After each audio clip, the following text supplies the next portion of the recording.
Korang pernah perhatikan tak air pancut kat park mana-mana? Air yang keluar tu dalam bentuk smooth ke ataupun bersepah? Bersepah ni contohnya macam dekat air terjun lah. So bila air turun daripada sungai ke bawah, dia akan jadi bersepah-sepah. So bersepah-sepah ni dipanggil turbulent flow. Kalau yang opposite, air tu mengalir dalam keadaan smooth, macam kita keluarkan air daripada hose air pipe, air tu flow dalam bentuk lamina. Lamina flow dengan turbulent flow. Benda ni kira dipanggil macam fiziks bendalih lah. So dekat dalam air pancut tadi tu, sebenarnya engineer dia boleh tentukan dia nak air pancut tu dalam bentuk smooth je, yang macam gelas tu, ataupun dalam bentuk bersepah-sepah. Macam mana dia nak hasilkan air yang bentuk smooth ni dalam bentuk lamina flow? Dia ada satu equation ini yang dipanggil Reynolds number. Dalam Reynolds number ni, aspek yang perlu diambil kira ialah kelajuan bendalih dibahagikan dengan kelikatan bendalih tu. So bila Reynolds number ni tinggi, bermakna satu bendalih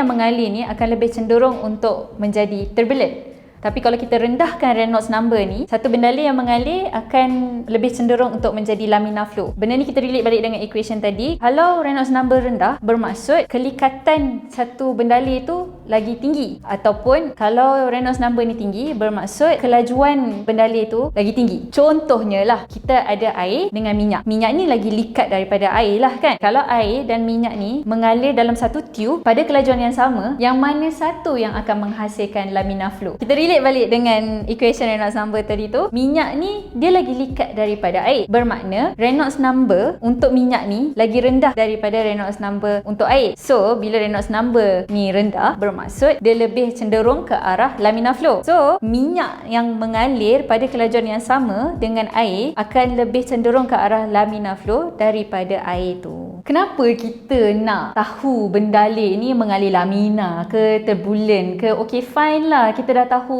waterfall tu berlaku sebab turbulent lah kan. Apa aplikasi dia pada kehidupan seharian? Sebenarnya lamina flow ni sangat penting untuk aircraft, untuk kapal terbang. Bila dekat sayap dia tu, dia nak naik, dia nak maintain speed ke, dia nak buat apa-apa, dia sangat memerlukan lamina flow layer kat atas dia punya sayap tu. Kenapa perlukan lamina flow layer ni? Sebab lamina bermaksud dia sangat smooth. Sangat smooth bermaksud dia punya partikel kat situ tersusun. Bila tersusun, kapal terbang tu maju ke hadapan, dia akan berlanggar dengan air partikel yang lain. Air partikel tu akan melalui kapal terbang tu, macam dia slide through gitu je lah. So bila dia slide through tu, tak banyaklah resistance yang ada. Bila tak banyak resistance, tak banyaklah kuasa yang perlu dikeluarkan oleh kapal terbang ni. So lamina flow punya layer ni diperlukan oleh kapal terbang untuk menjadikan kapal terbang tu lagi aerodinamik, lagi smooth perjalanan dan kurang guna minyak. Bila lamina flow layer tak ada dekat sayap kapal terbang ni, bermaksud bila kapal terbang ni